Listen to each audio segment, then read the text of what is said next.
Cher internaute, bonjour. Vous suivez Prince Ngango Télévision. Ce n'est pas la première émission que nous passons ensemble. Aujourd'hui, nous allons faire un récapitulatif.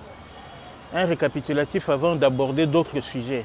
Parce que nous avons parlé de beaucoup de choses depuis que nous avons commencé. Et tout a été centré sur notre pays. Sur notre pays, sur la République démocratique du Congo. Nous avons dit, depuis le début, qu'il n'existe aucun pays condamné à être un pays pauvre. Ça n'existe pas. Il n'existe pas d'humain supérieur et d'humain inférieur à d'autres. Ça, c'est le point le plus important que nous devons mettre dans nos têtes. Parce que si nous avions commis des erreurs qui nous ont mené à une certaine situation, nous pouvons corriger ces erreurs et préparer un bon avenir pour les générations qui vont venir, pour nos enfants et nos petits-enfants. Et les générations qui vont venir après. La République démocratique du Congo, c'est comme n'importe quel pays au monde. Vous y allez, n'importe quel pays au monde, vous trouverez des humains comme ici, qui vivent, qui tombent malades. Vous trouverez des hôpitaux partout. Vous trouverez des gens, des humains avec le même problème. Mais la différence qu'il y a entre des humains, c'est en quelque sorte leur culture. La façon qu'ils sont en train de penser, la façon qu'ils travaillent, la façon qu'ils s'organisent, qu'ils organisent leur société. Et ça fait une grande différence. Ça fait des différences qui se chiffrent à des millions de dollars. Parce que je vous ai donné plusieurs exemples de certains pays qui n'ont pas les conditions que nous avons ici et qui vivent dans de bien meilleures conditions. La dernière émission, je vous ai parlé même de certains pays où il n'y a pas d'eau. Ils se cassent en deux pour faire des cultures, pour produire de la nourriture. Et ces gens arrivent à produire et à nous nourrir.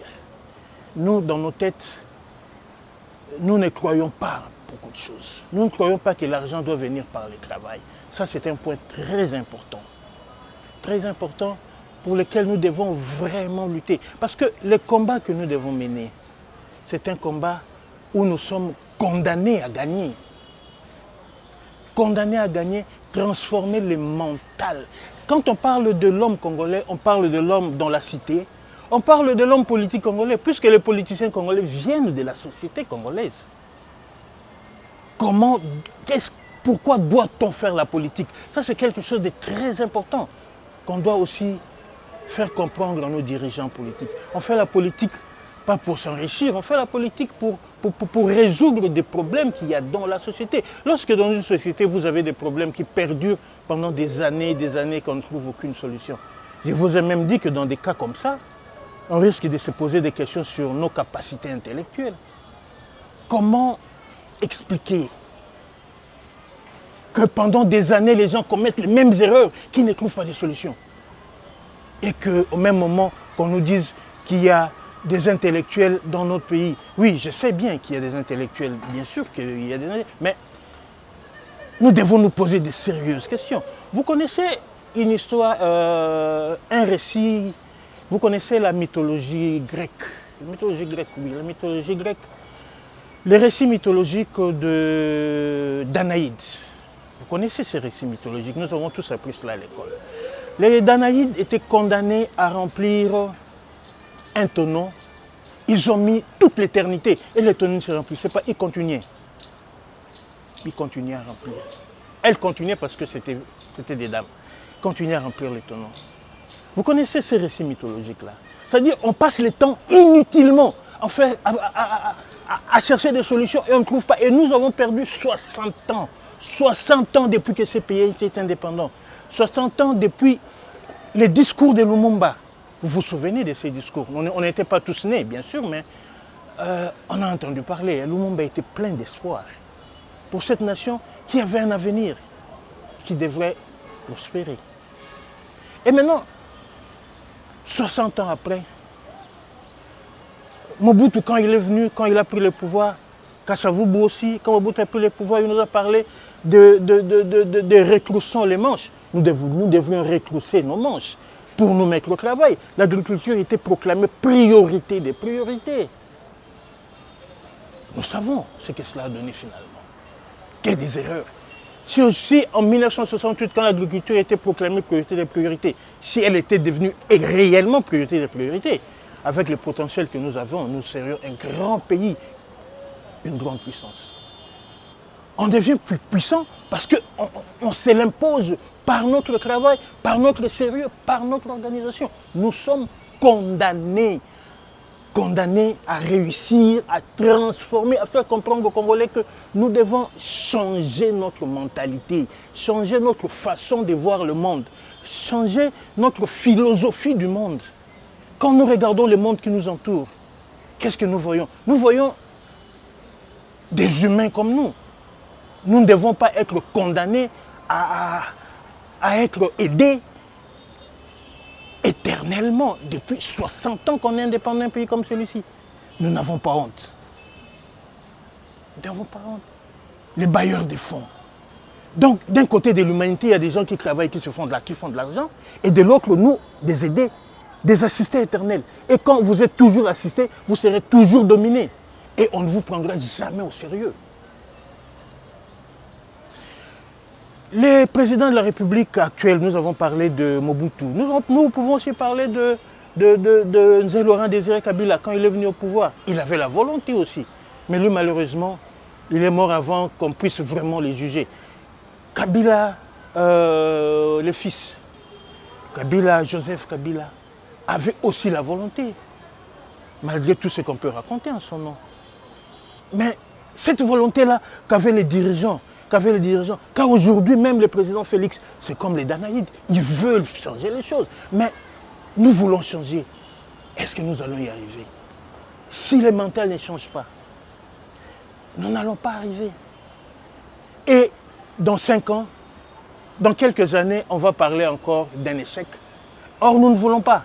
Non, nous ne voulons pas qu'après des années, après des échecs, on continue à échouer. Non. C'est pour ça que le combat que Ardec, l'action pour les réveils et le développement du Congo veut mener, c'est un combat qui doit être sur toute l'étendue du territoire national. Il faut que le Congolais, partout où il est, il prenne conscience que si lui ne se met pas au travail pour développer son pays, il n'y aura rien. Si nous ne changeons pas nos méthodes de travail. J'ai parlé du monde qui nous entoure. Lorsque nous regardons le monde qui nous entoure, nous voyons partout il y a des êtres humains. Ces humains, on n'est pas différents. Nous parlons français, pourquoi? Nous parlons français puisqu'on nous a appris, nous avons appris à l'école la langue française. Quelle différence avons-nous avec nos frères zambiens qui parlent anglais et nos frères angolais qui parlent portugais? Il n'y a pas de différence. C'est-à-dire, nous pouvions aussi parler portugais, nous pouvions aussi parler anglais. Les Chinois, comme ils écrivent, nous pouvons aussi apprendre les Chinois et écrire comme les Chinois. Eux aussi peuvent parler et écrire comme nous. D'ailleurs, de toutes les façons, tout ce qui est humain peut passer partout où il y a des humains. Les cerveaux, eux-mêmes. C'est-à-dire, lorsque par exemple, nous avons des problèmes, comment nous réagissons? C'est ce que nous appelons notre façon de faire, notre façon d'agir. Ça fait toute la différence. Toute la différence. J'ai parlé aussi lors de la dernière émission, on a parlé de la force d'une société qui consiste à identifier les problèmes qu'il a et à chercher des solutions. C'est quelque chose qui nous manque aussi. Parce que nous avons dit qu'après avoir cherché, après avoir fait montre de bonne volonté, cette bonne volonté a toujours été un échec. Pourquoi? Pourquoi? Tels les Danaïdes qui ont passé l'éternité à chercher à remplir un tonneau, tels les Congolais qui viennent de passer 60 ans à chercher à sortir dans la misère sans aucune issue. Parce que si nous ne faisons pas attention, ce sera la même chose. Parce que les vrais problèmes n'auront pas été résolus. Quels sont ces vrais problèmes? Nous en avons parlé. Confiance en nous-mêmes. Croire au travail. Vivre dans le monde d'aujourd'hui. Parce que le monde, comme nous avions même dit aussi que tel que nous nous comportons, nous sommes programmés pour échouer. Programmés pour échouer. Vivre dans le monde d'aujourd'hui. Le monde d'aujourd'hui, ce n'est plus un monde de... Comment je peux dire? La connaissance a beaucoup évolué. L'homme primitif, lorsqu'il était en face d'un problème, il pensait que c'était soit des démons, soit des sorciers. Mais l'homme moderne, non. L'homme moderne, face à un problème, il se remet en question. Il veut savoir comment il agit, comment il peut faire. Lorsqu'il fait un travail, il planifie le travail. Il fait dans l'ordre, il sait ce qu'il veut. Il se fixe des objectifs précis. Et après chaque temps, il fait une évaluation. Où est-ce que nous en sommes avec les objectifs que nous nous sommes fixés? Où est-ce que nous sommes arrivés? Qu'est-ce que nous voulons faire? Et identifier ces erreurs. Lorsque ça ne marche pas, ce n'est pas les autres, non. Non, non. Nous, notre problème, c'est que ce sont les autres qui sont à la base de nos malheurs. Notre problème, pourquoi vous parlez à un Congolais? Les Congolais pensent que nous avons des problèmes parce que les Belges nous ont mal... Les Belges sont partis il y a 60 ans. L'État indépendant du Congo, ça fait plus d'un siècle. Ah voilà, c'est parce que Mobutu est parti il y a plus de 24 ans. Il y a environ 24 ans que Mobutu est parti. En 24 ans, on pouvait changer beaucoup de choses si on était sérieux. Il y a 18 ans, le Kabila a fait ce qu'il pouvait. 18 ans, 2 ans, nous pouvons changer beaucoup de choses. C'est-à-dire, les êtres humains se comportent selon leur culture, ce qu'ils ont dans la tête. Et ce que nous avons dans la tête, c'est pas bon. C'est pas bon. Non. Je vous ai parlé aussi des peuples autochtones de la République démocratique du Congo, les Pygmées. Les Pygmées ne sont que des humains comme nous, mais on leur a mis dans la tête qu'ils sont inférieurs, qu'ils sont des créatures inférieures, et ils se comportent comme ça. Et nous en profitons pour dominer les Pygmées. Pourtant, un Pygmée qui va à l'école, qui travaille, qui étudie, est un être humain comme tout le monde, est capable de faire tout ce que tout le monde peut faire, puisque tous les humains ont un même cerveau et les mêmes capacités. Tel que les Pygmées se comportent envers les Bantous, tel que nous nous comportons envers les restes du monde. Comment nous pouvons trouver normal qu'un pays comme le Congo puisse importer environ 80% de la nourriture qu'il consomme? Notre économie se trouve entre les mains des étrangers. Les Congolais ne contrôlent rien. Ce qui veut dire que les gens qui contrôlent notre économie, ils peuvent nous dominer. Si aujourd'hui se décident de nous affamer, ils vont nous affamer. Et si on affame un peuple, on peut faire ce qu'il veut. Et si nous continuons à nous amuser comme ça, un jour, on se réveille, on va se rendre compte que le Congo ne nous appartiendra pas. Je ne suis pas un prophète des malheurs, mais le monde est comme ça. Nous sommes dans un monde qui est impitoyable. Surtout aujourd'hui, ces derniers temps, avec les nouvelles technologies, les nouvelles vont vite. Les nouvelles vont vite. Le Congo a une importance stratégique dans le monde. Et puis en plus de cela, nous sommes objets de convoitise. Tellement qu'il y a beaucoup de possibilités ici. Même l'eau que nous avons, imaginez un peu, il y a des pays qui manquent de l'eau. Ça va attirer des convoitises et nous devons être très forts. Sinon, un jour, comme j'ai dit, on va se réveiller, on va se rendre compte que les données ont changé. Parce que les humains sont impitoyables. Si nous regardons le monde, regardez toutes les guerres qui se sont passées dans le monde. Nous partons de l'Antiquité, le Moyen-Âge, le temps moderne jusqu'aujourd'hui à l'époque contemporaine. Les guerres se sont passées parce qu'il y a eu des peuples qui ont été convoités par d'autres. Parce qu'il y a eu... si vous n'avez pas de richesse, si vous n'avez pas de possibilités, vous n'intéressez personne. Vous connaissez ça, non? Vous n'intéressez personne. Mais si on remarque que ces gens-là ont tellement de possibilités dans leur pays, mais ils ne font rien. Imaginez un peu. Des millions de dollars qu'on peut se faire, ne fût-ce qu'avec des cultures qu'on ne fait pas. Je vous ai parlé de certains pays où les gens ont même créé des usines pour désaliniser l'eau de la mer puisqu'il n'y a pas d'eau. Mais nous avons de l'eau à foison. Nous avons de l'eau comme il n'est pas permis. Un pays vraiment béni. Et nous devons tout faire pour mettre dans les têtes des Congolais. Nous avons parlé des dirigeants politiques. Comment faire comprendre à nos dirigeants politiques pourquoi on doit faire la politique. Et notre association n'est pas une association politique. Ça, je l'ai dit dès le départ, que nous nous comprenons très bien. Nous n'avons pas besoin de faire la politique pour avoir... Nous avons besoin de faire comprendre aux Congolais. Comprendre, changer la mentalité. Que les gens comprennent qu'il n'y a que les Congolais qui peuvent trouver des solutions à ces problèmes. Sinon, moi, je regarde bien, hein, si nous regardons bien, quand, imaginez un peu, lorsqu'il y a eu des guerres entre Mobutu et Kabila, non, Mobutu et Tshisekedi, les papas, paix à son âme, hein, les papas Tshisekedi, les années 90 lors de la conférence nationale, il y a eu des tiraillements. Il y a eu presque les mêmes tiraillements dernièrement ici, hein, avec l'ancien président Joseph Kabila. Il y a toujours des tiraillements. On dirait que les années passent et les mêmes problèmes reviennent. Si nous voyons les politiciens congolais de 1960 et les politiciens d'aujourd'hui, 61 ans après, leurs agissements, il n'y a pas de différence. Non, ils nous mènent toujours dans la même situation. Et là, ça, ils doivent changer. Notre changement aussi doit aller vers les intellectuels congolais. Faites entendre votre voix, bon Dieu.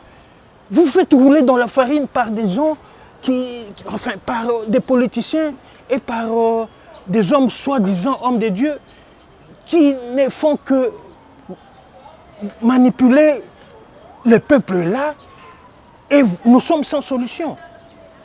Les intellectuels congolais doivent se réveiller. Ils doivent faire entendre leur voix. Faire comprendre qu'aucun pays n'est riche par hasard. Ça n'existe pas. Si nous attendons que Dieu fasse un miracle pour nous, pourquoi pour nous? Pourquoi pas pour les autres? Nous n'avons pas pris Dieu pour nous tout seuls, non. Tous les humains sur la terre se valent. Tous les humains sur la terre se valent. Ça veut dire que si vous continuez, vous vous laissez rouler dans la farine. Vous pensez que vous courez tous vers la politique pour avoir de l'argent. Vous n'avez pas... Non, vous pouvez avoir beaucoup plus d'argent en travaillant. Vous avez un pays excessivement riche. Vous pouvez être des hommes d'affaires dans des différents domaines. Dans un pays comme celui-ci, vous allez vous faire de l'argent. Nous avons parlé aussi des leaders d'opinion. Il faut créer des leaders d'opinion. Il faut créer des leaders d'opinion.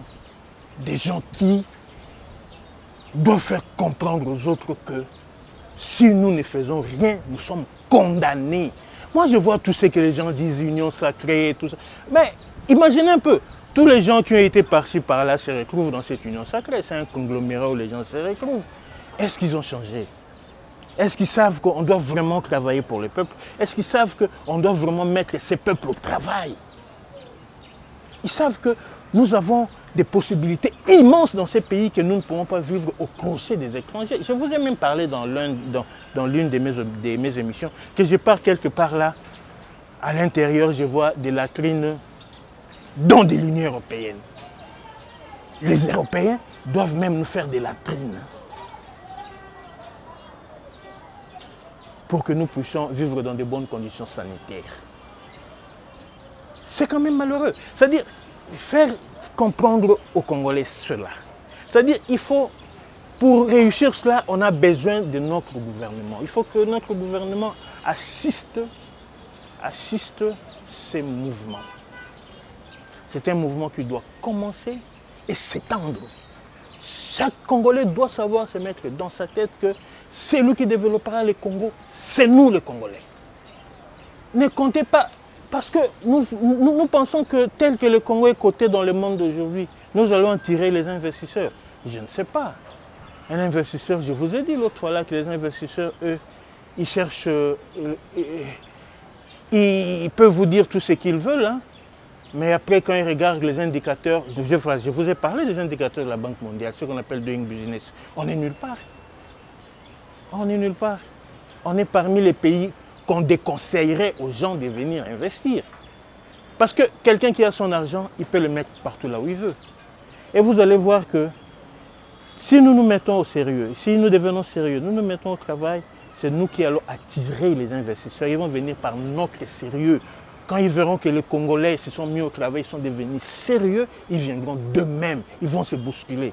Je vois même des publicités sur les Congos, les investissements possibles au Congo, dans des chaînes étrangères. C'est bien beau, mais ça ne donnera pas les résultats escomptés. Je ne suis pas un prophète des malheurs, comme j'ai dit, hein, parce que lorsque nous allons dans une direction, nous voyons ce qu'il y a. Lorsque nous posons des actions, nous voyons. Parce que il y a des gens qui sont à l'étranger qui ne connaissent pas le Congo, non. Ils en ont peut-être entendu parler. Mais avant de venir ici, ils s'informent. Et les informations qu'on leur donnera ne seront pas des bonnes informations. Parce que nous n'assurons pas. Nous n'assurons pas. La corruption, les détournements, le manque de sérieux, l'administration lourde, ou un travail qui, sous d'autres cieux, peut se faire en 2 jours. Ici, ça peut vous prendre 1-2 mois. Tous ces désordres-là, c'est catalogué par les autres, ils ne viendront pas. Peut-être que, comme j'ai dit l'autre fois, dans les domaines des mines, là, ils savent qu'il peut y avoir de la main. Développer ces pays, ce n'est pas par les mines que ça va se passer, non. Non, il faut qu'on devienne une puissance agricole, une puissance industrielle dans toutes les provinces de la République. Et nous avons une chance d'avoir des richesses partout au Congo. Moi, je me dis des fois que le Congo, c'est vraiment un don de Dieu. Un don de Dieu. Parce qu'il m'est arrivé de sillonner certaines provinces de la République. Vous regardez des possibilités immenses qu'il y a. Et vous regardez la pauvreté de la population. Vous dites que ces pays, si on donnait ça entre les mains, excusez-moi, hein, si on prenait le Congo tel qu'il est, on donnait ça entre les mains d'un peuple travailleur comme les Chinois, comme les Japonais par exemple. Je ne fais pas... non, je ne dis pas que ces peuples sont meilleurs que nous. Non, ils réfléchissent d'une autre manière, ils travaillent, ils connaissent la valeur du travail. Mais ce pays sera une grande puissance. Une grande puissance. Nous parlions des Danaïdes. Remplir les tonneaux, elles y ont passé l'éternité sans y arriver. Ça veut dire que lorsque vous ne trouvez pas où se trouve votre problème, vous ne résolvez pas ces problèmes-là. Vous allez passer tout le temps en vous disputant. Et tout le temps, vous allez passer des années qui pouvaient croire que aujourd'hui, en 2021, 61 ans après, l'espoir que l'indépendance du Congo a suscité, le Congo a presque tout perdu de ce qu'il avait au moment de l'indépendance. Lorsque le Congo est devenu indépendant, on était parmi les pays les plus riches du globe. Le Congo de 1960 était bien meilleur que le Congo d'aujourd'hui. Parce que les Belges ont laissé beaucoup d'infrastructures. Ils ont laissé beaucoup d'entreprises et une grande production. Et systématiquement, tout a été détruit. Tout. Et maintenant, nous avons parlé d'une autre méthode de travail. Hein. J'ai développé ça dans l'une de mes émissions précédentes, où nous devons commencer à produire à partir de la base.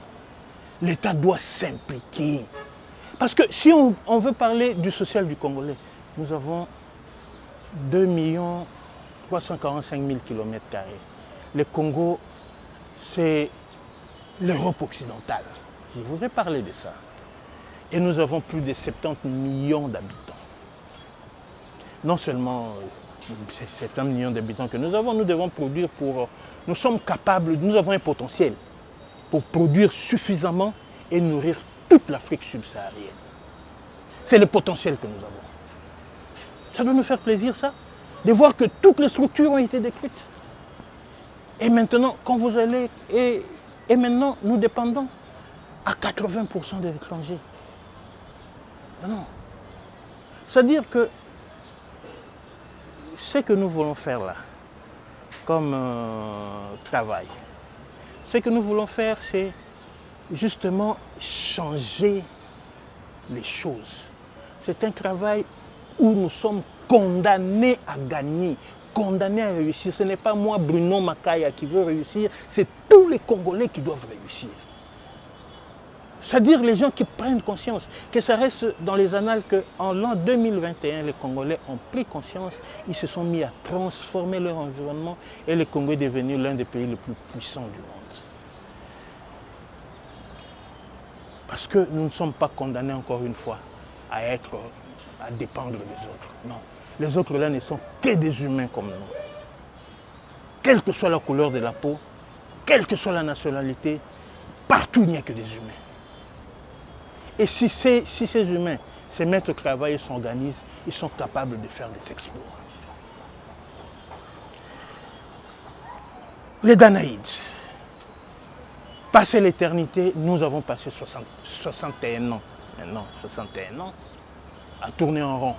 À tel point que partout il y a les désordres, on appelle cela congolisation. Le Congolais. 61 ans où nous n'avons fait que tourner en rond. Les hommes tels qu'ils sont là, nous sommes nés dans un environnement, nous avons une certaine culture qui nous façonne.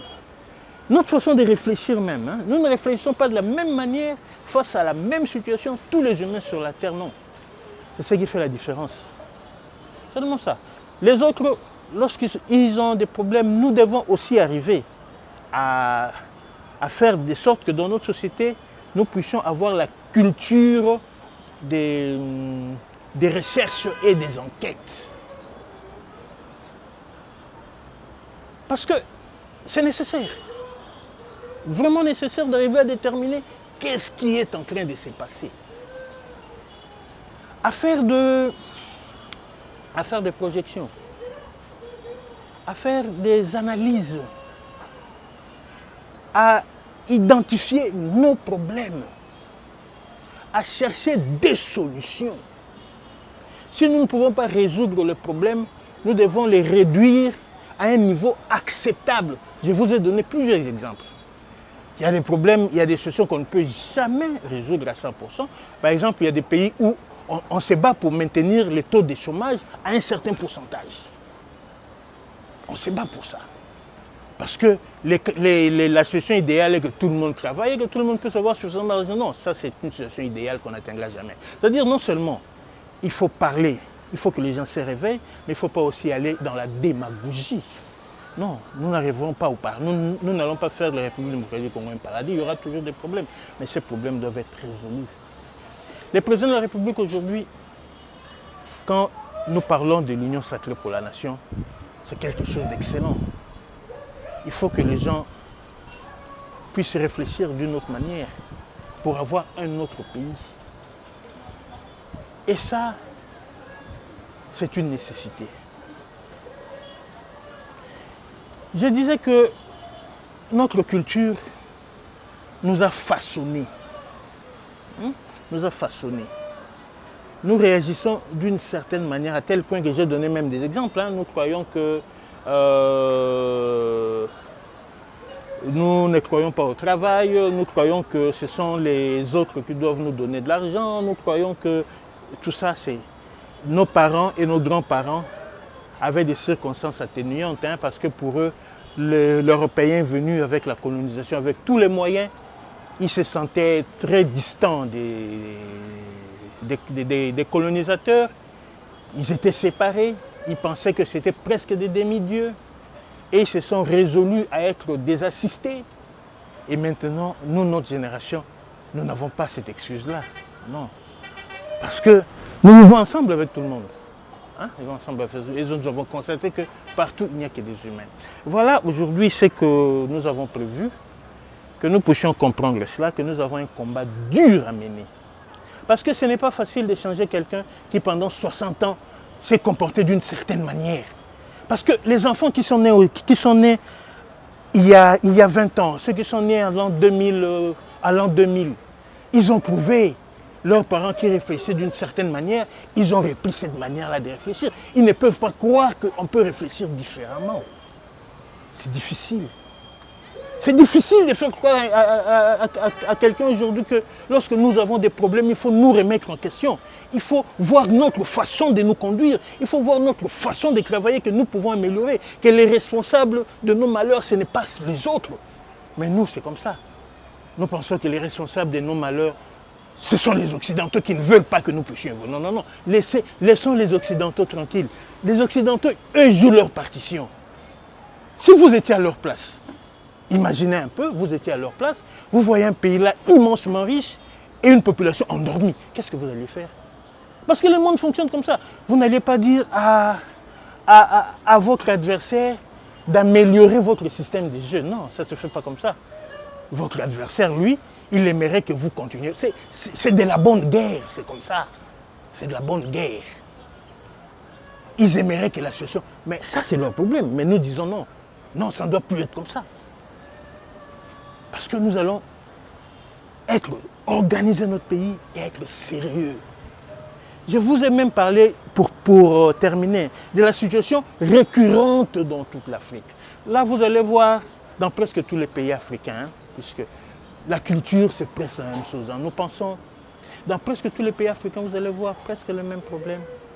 Un président était en place, des structures qui étaient en place, la population dans la misère. Parce qu'aucun pays africain n'est plus riche que le plus pauvre des pays européens, ça c'est sûr. Hein? Parce que nous n'avons pas fait l'effort nécessaire de nous intégrer dans le monde d'aujourd'hui. C'est ce que nous allons faire. C'est comme ça que nous allons faire des formations à Kinshasa, partout, pour que les gens comprennent. Et ces formations doivent être partout. Parce que si nous comprenons à Kinshasa, nous comprenons à Lubumbashi, nous comprenons à Goma, nous comprenons à Mbandaka, nous comprenons à Boma, nous comprenons à Matadi, à Isiro, à Popokabaka, partout il y a des Congolais, hein, à Tchikapa, à Mbujimai. Nous comprenons que nous ne sommes que des humains comme les autres. Et cet effort, nous devons le faire. C'est pour ça que je sollicite que les gens qui veulent s'associer à nous viennent s'associer à nous, à ce mouvement que nous voulons grand. Que notre gouvernement puisse comprendre que si nous ne faisons rien, toutes les gesticulations qu'ils sont en train de faire là, excusez-moi d'appeler ça gesticulation, puisqu'on a connu combien de gouvernements dans ces pays. On va changer des premiers ministres. Oui, le premier ministre va partir, c'est bon, il a déjà démissionné d'ailleurs. On a connu combien de premiers ministres dans ces pays. Les Danaïdes cherchaient à remplir un tonneau sans comprendre pourquoi ce tonneau ne se remplit pas. On a changé combien de premiers ministres? Je ne sais pas si nous sommes déjà à plus de 50, 60, même 100 premiers ministres. Je ne sais pas. On a changé combien de gouvernements? Pour quels résultats? Et pourtant, les résultats, nous pouvons y arriver. J'aimerais que les gens qui puissent se joindre avec nous, M. Bruno Makaya, j'aimerais que les gens qui veulent, qui ont cette vision-là, qui pensent que nous sommes capables de transformer le Congo, nous sommes capables de faire comprendre aux Congolais, de changer notre façon de gouverner, de faire comprendre aux gouvernants pourquoi on fait la politique, de faire comprendre aux intellectuels qui ne peuvent pas se laisser berner, qui doivent faire entendre leur voix. Ceux qui peuvent faire ça, ceux qui peuvent se rallier à nous sont les bienvenus. Et j'insiste encore une fois, nous ne voulons pas de mouvement politique, non. C'est-à-dire, nous disons, nous voulons mettre les Congolais au travail, lui faire changer sa mentalité, lui faire comprendre que l'avenir de ces pays, des générations qui vont venir, parce qu'après tout, nous ne sommes que des humains. Nous sommes sur la terre pendant un temps. Nous ne sommes que des humains. Les générations qui vont venir, les Congos vivent dans les bonnes conditions. Vous savez, quand Mao Tse-tung a commencé à faire réfléchir les Chinois, aujourd'hui, la nation chinoise fait peur au monde entier. Hein? Même les Américains ont peur des Chinois parce qu'ils travaillent. Ils ont compris. Nous pouvons faire des millions qui nous échappent totalement. Le Congo, pour terminer, le Congo c'est un pays qui vit inutilement dans la pauvreté. Inutilement. Et nous allons changer cela. Nous les Congolais. Pas moi en tant qu'individu, non. Moi en tant qu'individu, je ne représente rien. En tant que petit groupe là, non. Nous les Congolais, vous qui êtes en train de me suivre là, si vous vous sentez concerné, vous êtes à l'étranger, vous êtes au Congo, partout où vous êtes. Je vous ai dit que si vous vivez dans un pays étranger, dans de bonnes conditions, ces conditions vous bénéficient parce que les gens ont travaillé et travaillent. travaille pour y arriver. Et votre pays, assisté éternel. Et vous allez voir même une petite maison qu'on construit quelque part dans des Sissi. Vous voulez même des ONG, des petites ONG internationales doivent nous donner de l'argent. Mais nous n'avons pas besoin de ça. Non, nous devons être un pays qui doit attirer. Attirer. Il y a des gens, il y a des pays qui font de l'argent ne fût-ce que par le tourisme. Qui font de l'argent. Non, mais ce n'est pas possible. Ce n'est pas possible. Le gouvernement doit comprendre ça. Nous allons voir bientôt un nouveau gouvernement. Ne nous parlez pas des trucs, hein, des organisations politiques, non. La société civile, oui, mais la vraie société civile alors dans ces cas. La vraie. Parce que dans les têtes des Congolais, on nous a mis qu'il faut parler pour attirer l'attention et aller dans la politique. Non, non, non, non, non. La politique, nous n'en avons pas besoin. Non. Nous allons apprendre aux Congolais qu'on peut faire beaucoup d'argent dans ces pays. D'ailleurs, de toute façon, un homme politique, s'il se fait de l'argent, ce n'est pas correct. On ne se fait pas de l'argent en étant un homme politique. Dans des pays sérieux, là, vous allez voir, quand quelqu'un est millionnaire, ce sont des gens qui travaillent. Il a une entreprise, il travaille, il produit ceci, il est industriel, il est dans les multinationales, c'est comme ça qu'on fait de l'argent. Il n'y a que dans nos pays pauvres où ce sont les politiciens qui ont de l'argent. Et pourquoi? Pour maintenir, c'est comme ça que les autres... Parce que l'argent qui devrait servir à faire fonctionner l'État, cet argent est détourné par des gens qui ont la responsabilité de faire fonctionner la nation. Et dans tous nos pays, c'est comme ça. Et nous voulons mettre fin à cela. Non, nous disons que non. Nous, ce n'est pas ça qui nous intéresse. Nous avons des possibilités immenses dans ces pays. Vous allez voir, même des provinces réputées pauvres, ils sont très riches. Très riches. Les Grands Équateurs, Bandundu, les Bas-Congo d'ailleurs, ils ont, l'époque coloniale, ils ont beaucoup. Toutes ces provinces-là sont excessivement riches. Bon, merci beaucoup, chers internautes, chers Congolais de la diaspora et de Kinshasa et de la République démocratique du Congo en général. Nous allons continuer et nous n'allons pas nous fatiguer, hein. Nous allons continuer. Les Danaïdes ont passé l'éternité, nous venons de passer 61 ans, mais nous allons y mettre fin. Nous allons mettre fin à cela. Nous tous, les Congolais, tous, parce que nous allons prendre conscience. Nous avons pris conscience. Il n'y a, j'insiste pour terminer, il n'y a pas d'humain inférieur par rapport à d'autres. Quel que soit, que vous soyez même un albinos, que vous soyez un paralytique, que vous soyez, si vous avez un cerveau en bon état, vous avez le cerveau humain, vous pouvez travailler, vous êtes capable de produire et de faire de votre pays une grande puissance. Merci beaucoup. On se retrouve dans une semaine et on va continuer. On va continuer dans un autre aspect de notre sous-développement. Merci, chers internautes. N'oubliez pas de suivre Prince Ngangu Télévision et de vous abonner. De vous abonner et de me contacter à mon numéro qui est là. Me contacter, et si possible même, on peut faire des émissions à débat. Parce que ce que je suis en train de dire, ce n'est pas parole d'évangile, hein. On peut en discuter. Vous allez voir que c'est mûrement réfléchi. Mûrement réfléchi.